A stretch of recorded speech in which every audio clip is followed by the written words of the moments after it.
Ez da gaur-gaurko kontua. Zientzialariek mendeak daramatzate jakin nahian nola eta zergatik sortu zen bizia lurrean. Oraingoz, biziaren lekuko bakarra da lurra, eta erantzunak hemen aurkitu ezinik dabiltza zientzialariak. Horregatik, beste planeta batzuk dauzkate begiz jota bizi arrastoen bila. Marte adibidez.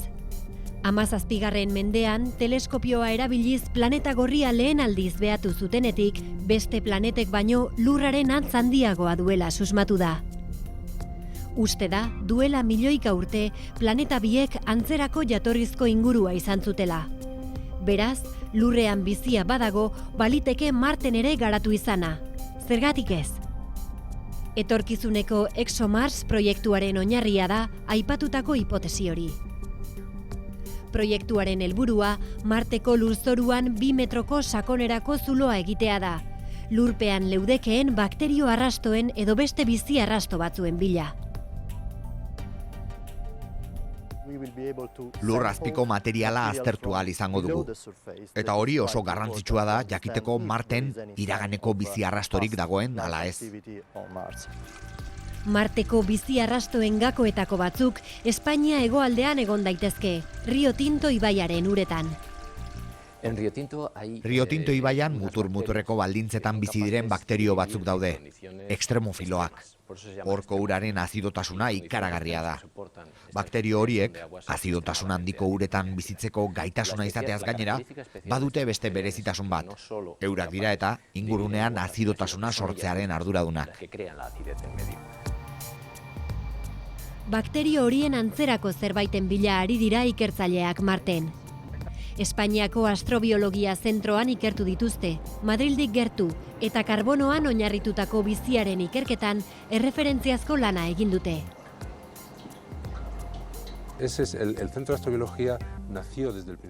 Astrobiologia zentroa biziaren jatorria ezagutzeko asmoarekin sortu zen. Argi dago ezin ditugula diziplina guztiak aztertu, baina hainbatetan egin ditzakegu ekarpenak eta mugak ikertzen saiatu. Mugetan, diziplinen arteko lanean, badagoelako zer egina. Baditugu astrofisikariak unibertsoa behatzen, urruneko galaxietan dauden partikula lainoak behatzen. Baditugu geologoak gure eguzki sistemako planetak ikertzen. Kimikari prebiotikoak ere baditugu, bizia sortuko aurreko kimika nolakoa zen ulertu nahian dabiltzanak. Eta biologoak eta biokimikariak ere baditugu, lehen mikroorganismoaren iragana gaur dakigunetik aztertzen ari direnak. Kimikaz baliatzea biziaren sorrera ikertzeko. Hori da Cassini-Huygens zundak Saturnoren ilargi handienera, Titanera, egin duen bidaiaren helburuetako bat. 2005an lurrartu zuenetik, Huygens zunda Titaneko lurzoruari eta atmosferari buruzko informazioa bidaltzen aritu da. Antzekotasun handia dago aintzinako lurraren eta Titanen artean. Karbonoaren kimika oso garatua dagoan. Alde bakarra, ur likidoaren falta da.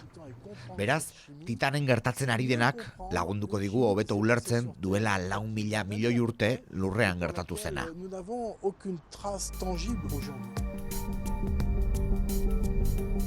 Baina bizia lurrean bertan sortu zen kimikaren eraginez edo kometaren batek ekarri zuen.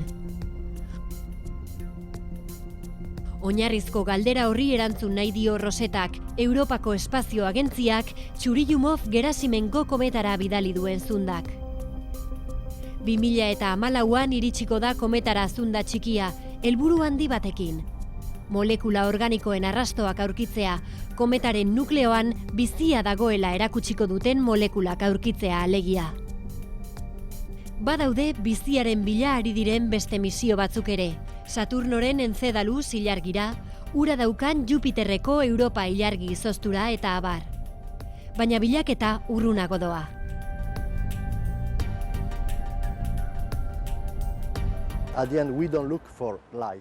Ez dugu bakarrik bizia aztertzen.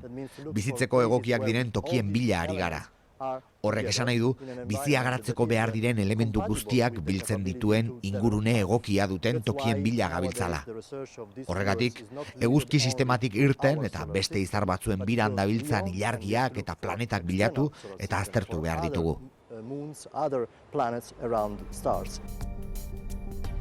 Unibertsoan egon daitezkeen bizi arrastoek nondik gatozen eta norantz goazen ulertzen lagunduko digute. Hori bakarrik ez, etorkizunean gizarteari lurretik kanpoko bizilekuak aurkitzen ere lagunduko dio. Batek daki, egunen batean gizateriak beharko dituen.